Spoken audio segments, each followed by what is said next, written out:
parler de la dîme. Et je vous avais dit que je reviendrai pour vous parler de l'autre aspect, les dons, les offrandes. Puisque nous le savons, on nous demande d'apporter à la maison du trésor toutes les dîmes et les offrandes. Donc, je voudrais parler un peu aujourd'hui de l'aspect offrande. Parce que c'est un sujet aussi, les gens craignent d'en parler. Et vu qu'on n'en parle pas suffisamment, vu qu'on n'en parle pas correctement, il y a un peu du n'importe quoi qui se fait à ce niveau-là. Alors que c'est une clé importante que Dieu a mis à notre disposition et nous ne savons pas l'utiliser. Donc je vais lire quelques textes et après on va essayer de pousser un peu à l'intérieur. On a par exemple ce texte de Luc 6, verset 38. « Donnez, il vous sera donné. On versera dans votre sein une bonne mesure serrée, secouée et qui déborde. Car on vous mesurera avec la mesure dont vous vous serez servi. » Ça, c'est Luc 6, 38. Je vais lire autre chose. 2 Corinthiens 9, 6 à 11. Ça, vous pourrez le lire dans votre Bible. Hein. Ça commence par « Sachez-le, celui qui sème peu moissonnera peu. Et celui qui sème abondamment moissonnera abondamment. » Bon, je vais le lire quand même. 2 Corinthiens 9.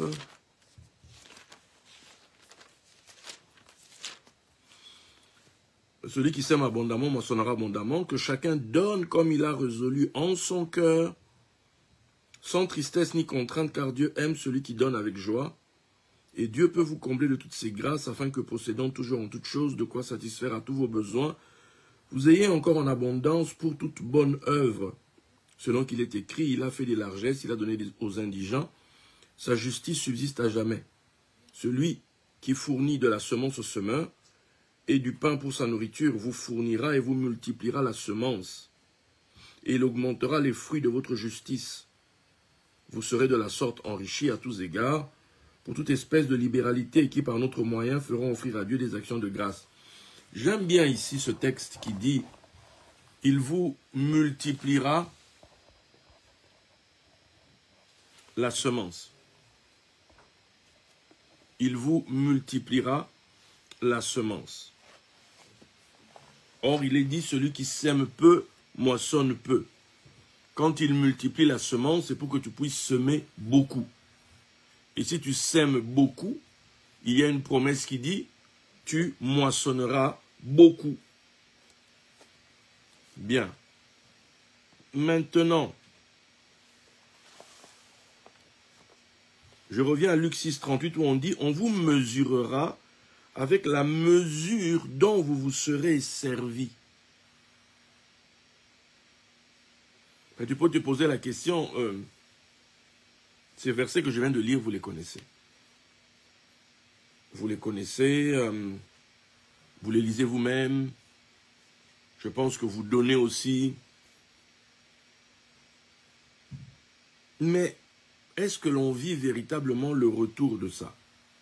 Est-ce qu'on expérimente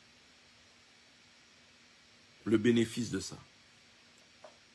Je vais vous dire que non. Pourquoi? Parce que déjà, une première raison, on ne sait pas ce qu'on est censé poursuivre. Notre cible n'est pas verrouillée. Notre cible n'est pas bonne. On ne sait pas ce que Dieu, dans quel challenge Dieu nous a mis. On ne sait pas quelle est la chose qu'on doit matérialiser, manifester. La plupart des gens se limitent à... Ils vont donner parce que s'ils étaient en Afrique, pour avoir le visa, ils cherchent le Seigneur, ils vont faire des offrandes, ils vont faire, etc. pour venir en Europe. Et puis après, ils peuvent donner parce qu'ils veulent avoir un appartement, un logement.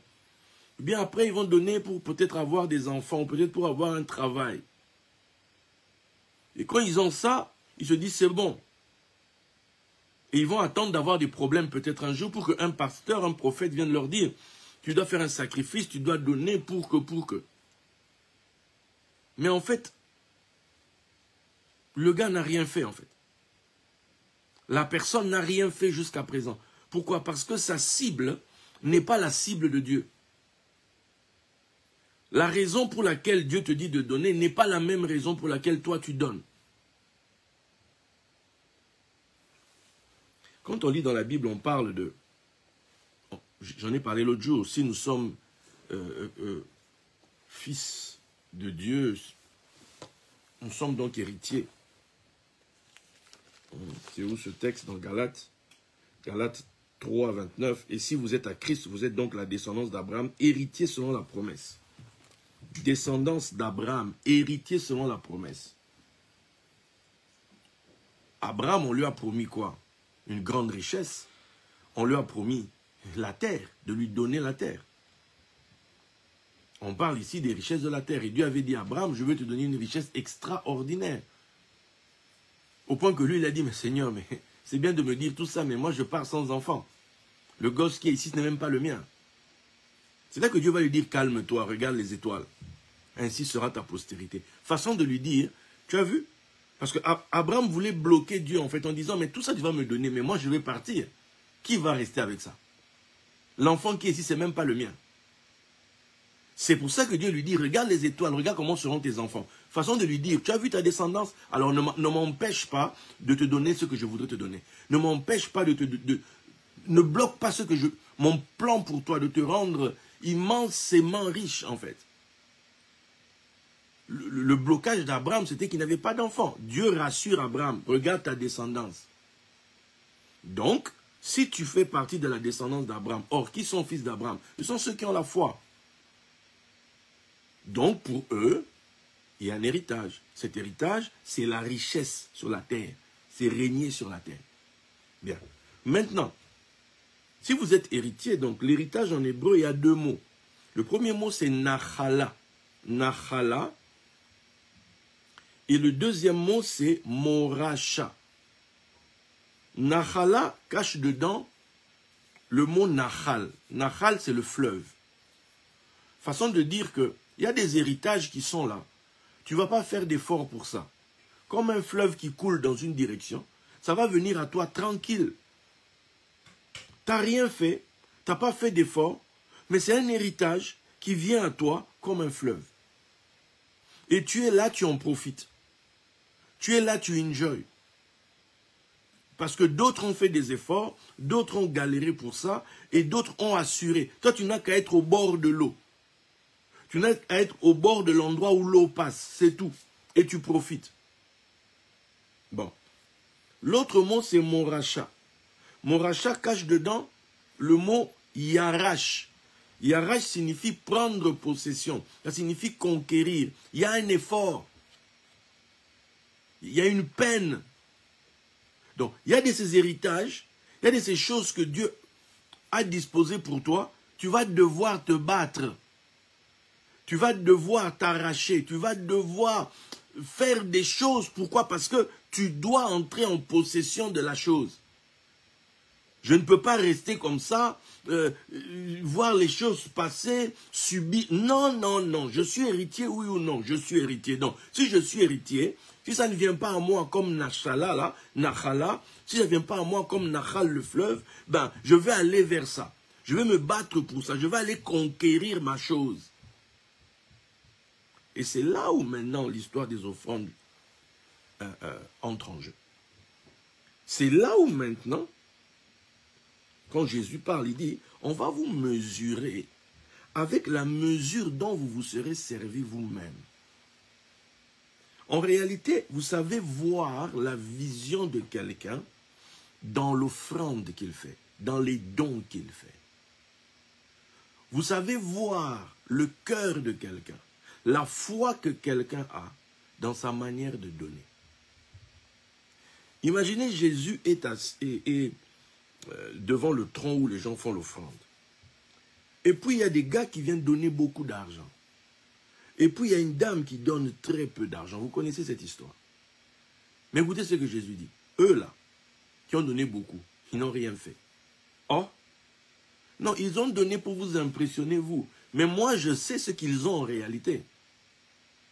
Moi je sais combien est sur leur compte. Ce qu'ils ont fait là, c'est que dalle, c'est rien du tout. Ils sont capables de plus. Mais ils ne veulent pas le faire. D'où il dit, ils ont donné de leur superflu. Ça ne change rien dans leur vie. Mais la dame là qui a donné son peu, elle a donné son nécessaire. Ici là, l'offrande qui touche, l'offrande qui change le game, l'offrande qui change la donne, c'est l'offrande de la dame. Pourtant c'est peu, hein, comparé à ce que les autres ont donné. Mais ce que les autres ont donné, ça ne les touche pas. Ça ne fait rien dans leur vie. Regardez. On nous dit dans la Bible que sans effusion de sang, il n'y a point de pardon de péché. Or, qui dit pardon de péché, dit donc le salut. Mais sans effusion de sang. Donc, c'était comme ça dans la loi de Moïse. Parce qu'il y avait différents types d'offrandes. Il y avait des offrandes d'expiation, des offrandes de culpabilité. Je vais vous donner les différents types d'offrandes. Tu as ce qu'on appelle les offrandes de montée, qu'on appelle holocauste. Offrande de montée, qu'on appelle ou bien holocauste. En hébreu, c'est ola. Ola, pour la montée.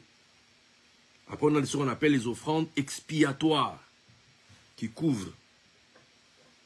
C'est khatat en hébreu. Après, on a l'offrande de culpabilité. Quelqu'un qui reconnaît que j'ai mal fait. Vraiment, il vient, voilà. Ça, c'est culpabilité, acham. Après, on a ce qu'on appelle les offrandes de paix. Les offrandes de paix, shelamim.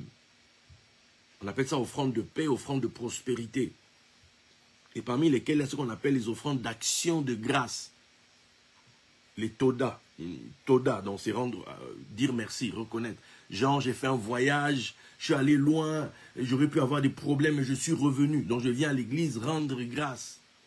Je suis tombé gravement malade, Dieu m'a restauré, je reviens à l'église, je viens rendre grâce. Ça n'a rien à voir, non, j'ai péché. Non, non, non, non, non. C'est juste, je viens dire merci.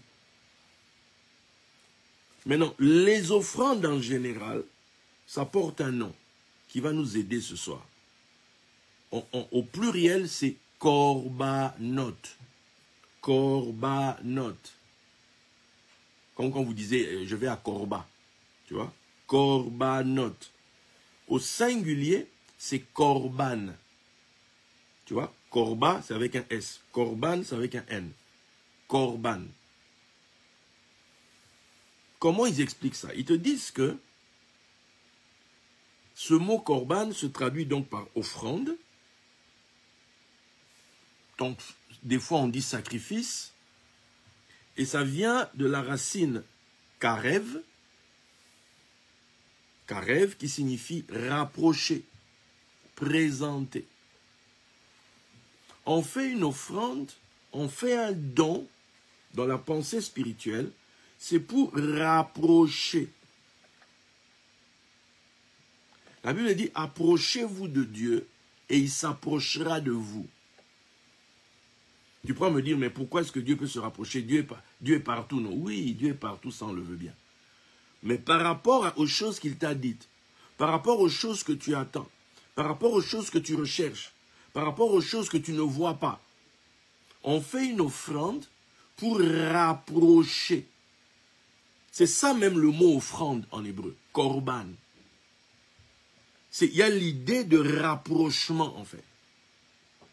Une chose qui est dans l'esprit, qui est spirituellement, je ne vois rien, je ne comprends pas. Tu peux faire une offrande, tu peux donner. Mais maintenant, quand on donne, je vous ai parlé tout à l'heure de superflu et de nécessaire. On va rajouter un élément. C'est le cas de David. Dans cette histoire, dans 2 Samuel 24. 2 Samuel 24, 24 à 25.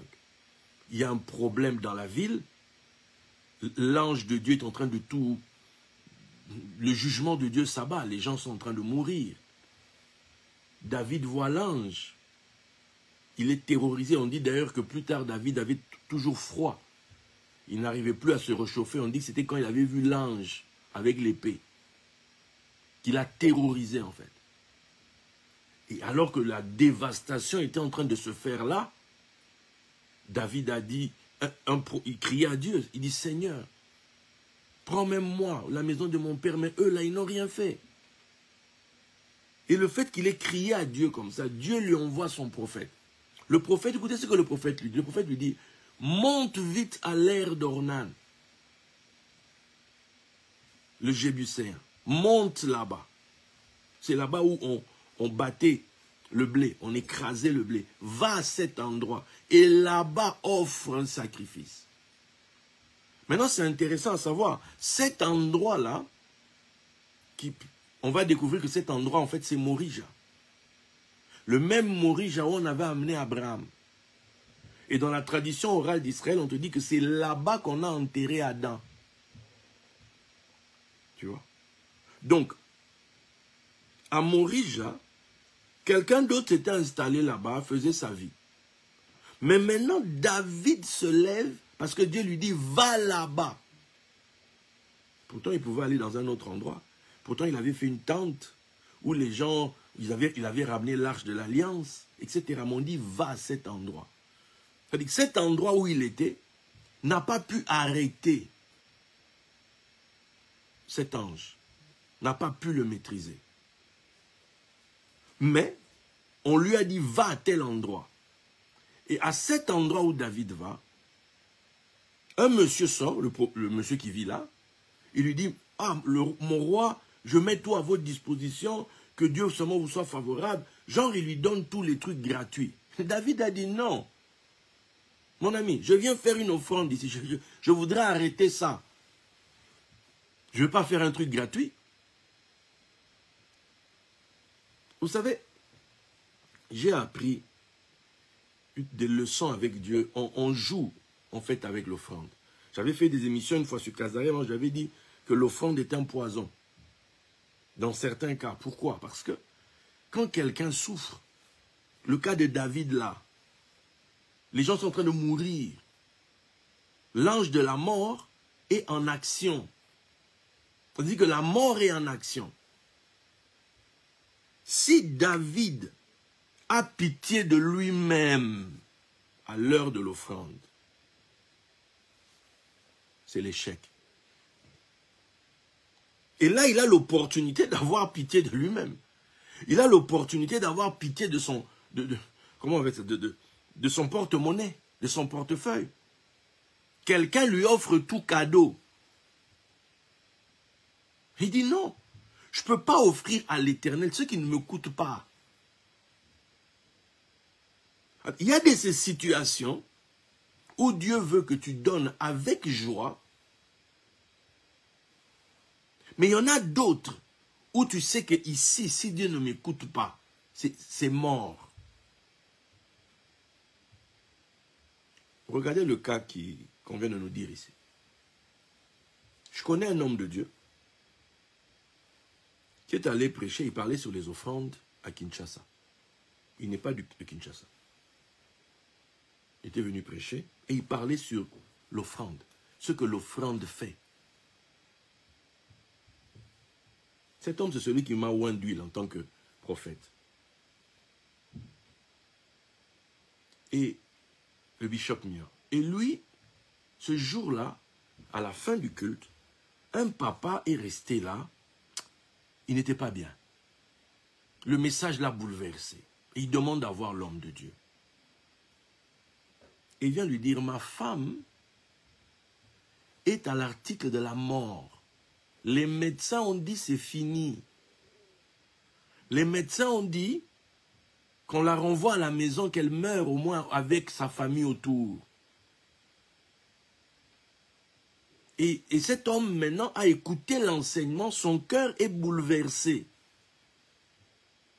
Il sent peut-être que si l'enseignement là est vrai, qu'il peut sauver sa femme. Mais en même temps, Kamalikonda, l'histoire de l'argent, aïe, aïe, aïe, le cœur. Les Juifs disent, le chemin le plus long, c'est celui qu'il y a entre votre cœur et votre portefeuille. Or, quand tu sais que souvent les gens mettent leur portefeuille sur leur cœur, c'est compliqué. L'homme de Dieu lui dit, tu as combien? Il dit, l'argent que j'ai, c'est l'argent déjà qu'on a préparé pour le cercueil, pour le deuil. Le monsieur devait avoir une affaire de 10 000 $ qui était prêt à la maison. Il lui dit, ramène cet argent ici. Si ta femme meurt, que la mienne meurt. Le gars l'a regardé. Essayez d'imaginer. Mettez-vous à la place de ce monsieur. C'est là que tu te poses la question. Tu veux sauver ta femme ou tu veux sauver ton argent? Et ce que les gens ne connaissent pas, Satan lui-même dans la Bible parle, dans Job 2. Vous lirez dans Job 2, 1 à 4. C'est Satan qui parle. Satan dit, peau pour peau. Un homme donne ce qu'il possède pour sa vie. Satan lui-même reconnaît. Donc, quand tu as des problèmes, quand ta vie est en danger, et que tu t'agrippes à ton argent, c'est qu'en fait, tu ne veux pas vivre. Parce que l'argent en hébreu, l'un de ses noms, c'est Damim. Damim, c'est le sang, au pluriel. Sans effusion de sang, il n'y a pas de pardon. Nous, ici, on ne tue plus les bêtes. La seule bête que l'on tue, c'est notre chair. C'est nous. Quand on donne, on meurt. Il y a des cas où quand on donne, ce n'est pas la joie. On n'a pas la joie directe. La joie vient après. Mais il y a ces cas, comme le cas de ce papa-là, ça t'arrache les tripes. C'est comme si on a pris le couteau qu'on t'a transpercé, toi. Maintenant, tu te dis, maintenant, si ma femme meurt, et en plus, l'argent part, j'ai perdu à tous les niveaux, je suis le dindon de la face. C'est-à-dire, essaye d'imaginer. Le papa l'a regardé, il s'est levé, il est rentré chez lui, il a ramené l'argent. Il a donné à l'homme de Dieu.